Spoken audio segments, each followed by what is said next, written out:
খাম আলু দিয়ে চিকেন কারি বানাতে নুন হলুদ দিয়ে খাম আলুটা আগে ভেজে নেব।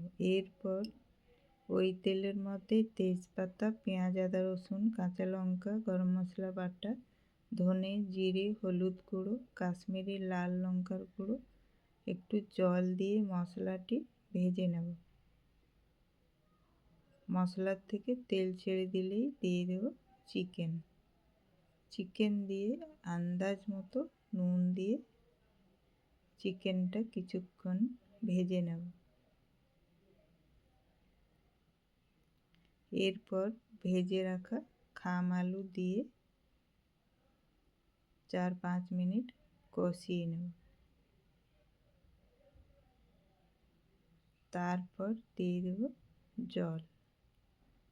জল দিয়ে ঢাকা দিয়ে চিকেন আলু সিদ্ধ হওয়া পর্যন্ত রান্না করব।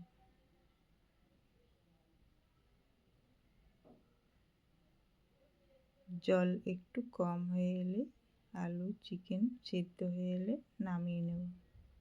খাম আলু দিয়ে দারুণ একটি রেসিপি চিকেন কারি রেডি।